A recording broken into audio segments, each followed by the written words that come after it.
Sociology 808, and this is the supermarket tour. My name is Nuran, and there will be with me Asma and Saif.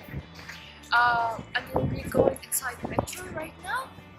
The reason for choosing Metro is that it is in the heart of downtown Toronto, and plus it's beside University University, where there is a huge student demand on it.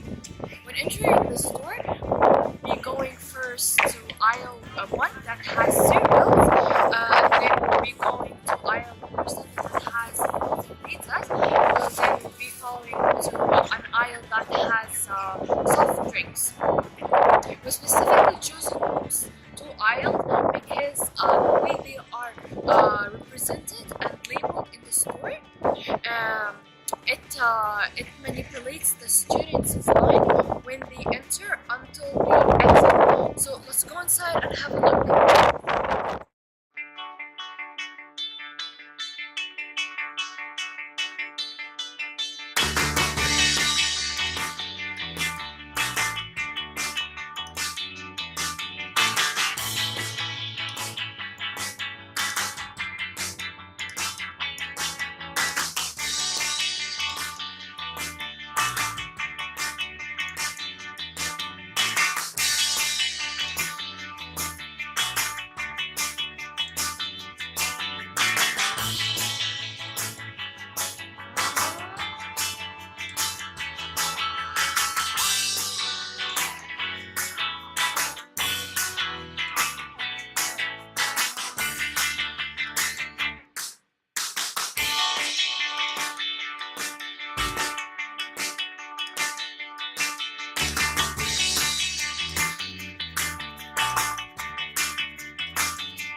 I'll be talking to you guys today about the cereal aisle.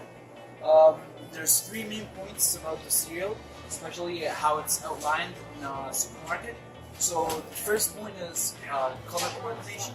The second point would be animation on the boxes. The third point would be the price tags, and especially the sale tags. So for the first point, you can tell that by the entrance to this aisle, the most color used would be red, since it increases the appetite of a person, and especially it would also work very well with the animation on the boxes to grab the kids' attentions, since they're really into cereal. Second thing would be the animated boxes. They would always be in the bottom row to the second row, since kids are within that height range. They will work really well in the first, at the beginning of the aisle, since it will grab more kids into it. Third thing I will be talking about is the price tags. As we move along, sale price tags are usually in the eye level row in comparison to the waist level row. See, you can tell here how much the sale price tags are at the top, while in the waist they're very minimal. So moving on, we'll be talking about the frozen pizzas. So now I'll be talking about the frozen pizza section.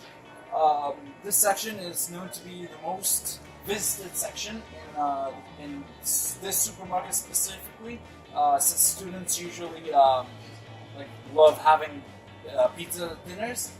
And something that is very interesting, we can tell that stores usually have sale price items next to the expensive or high-priced items, in order for the stores to ensure they get their money back.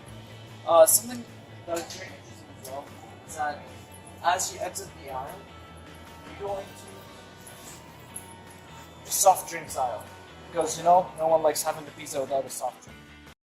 Soft drink aisle, and we have a different brand of soft drinks, but for now we'll just consider one brand, which is the orange crush, and this one has 12 cans for $4.99, which is $5.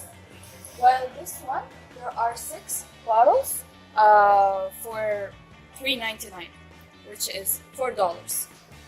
Let's consider the quantity of each one. This one, each can has 355 milliliter, while this one, each one has 710 milliliter.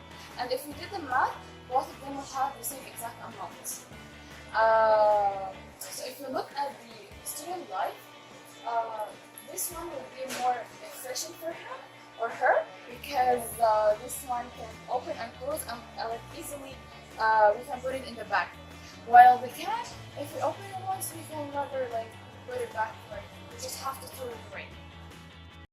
To conclude with some facts, a very important factor that can affect the sales of the product and the manipulation of the customer mind is the product distribution in the supermarket. Researchers have shown that the products that are placed at the entrance of the supermarket or beside the cashiers can increase the sales for that product, whereas the products that are placed at the waist level instead of the eye level can decrease the sales to that same product. Moving on to the second point, which really surprised us in our tour, is that the products are distributed in a wise manner, and they're not just randomly distributed in the supermarket, which we didn't know before. The final point that I want to talk about is that over 3,000 products try to fight their way to get onto the shelves on the supermarket. So manufacturers are forced to pay a slaughtering cost for those